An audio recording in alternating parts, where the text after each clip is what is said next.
अभी जांच जारी है और व्यापक स्तर पर कश्मीर से लेकर के हरियाणा और हरियाणा से लेकर के गुजरात और दिल्ली, इन सब में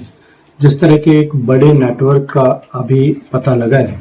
मुझे लगता है एक बार पूरी तरह से जांच हो जाए, उसके बाद में इस पर कोई टिप्पणी की जानी चाहिए। लेकिन दुर्भाग्यपूर्ण घटना है, अनेक लोगों के हताहत होने के समाचार हैं। देश निश्चित रूप से, क्योंकि पिछले 10-12 साल में इस तरह की कोई घटना देश के किसी अन्य हिस्से में जम्मू कश्मीर को छोड़ करके कभी कहीं नहीं हुई थी,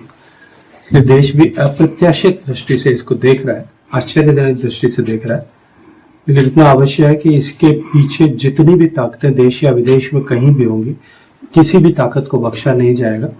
किसी भी ताकत को छोड़ा नहीं जाएगा और उन सबको उसके किए का अंजाम भरना पड़ेगा। सर, बिहार में मतदान है सर, आज मतदान का अब अंतिम चरण चल रहा है,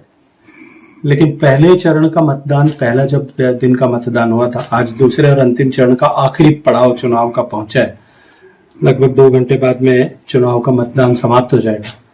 लेकिन पहले चरण में जब 122 सीटों में मतदान हुआ था, उसी दिन स्पष्ट हो गया था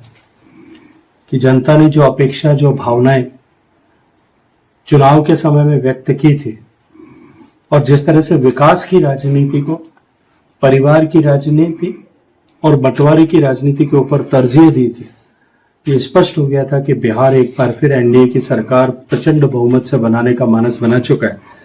पहले चरण के मतदान में ये एकदम से स्पष्ट हो गया था और अब मुझे लगता है कि आज एक बार फिर विकास जीतेगा, विश्वास जीतेगा और लोकतंत्र जीतेगा। सर, आप विदेश दौरे से आए हैं, क्या पूछ रहे हैं? देखिए, संयुक्त राष्ट्र संघ के वर्ल्ड टूरिज्म ऑर्गेनाइजेशन UNWTO की 50वीं साल पूरा होने के उपलक्ष्य में सऊदी अरब के रियाद शहर में बैठक आयोजित की गई, जिसमें लगभग दुनिया के 165 देशों के प्रतिनिधिमंडल और 100 से ज्यादा देशों के मंत्रियों ने शिरकत की थी। आने वाले समय में टूरिज्म को सस्टेनेबल किस तरह से बनाया जाए, टूरिज्म को इको फ्रेंडली किस तरह से बनाया जाए और टूरिज्म को जो है डिसेंट्रलाइज किस तरह से किया जाए, इस पर व्यापक विचार विमर्श वहां हुआ है। भारत की, क्योंकि टूरिज्म का एक बड़ा प्लेयर होने के नाते प्रभावी भूमिका इसमें रहती है, इसलिए भारत ने अपना पक्ष मजबूती से इसके साथ में रखा भी है और इसके साथ साथ में अनेक देशों के साथ में, मालदीव्स के साथ में, मॉरिशस के साथ में, साउथ अफ्रीका के साथ में, सऊदी अरबिया के साथ में, अनेक देशों के साथ में हमारी द्विपक्षीय वार्ताएं भी इसके साथ साथ में हुई।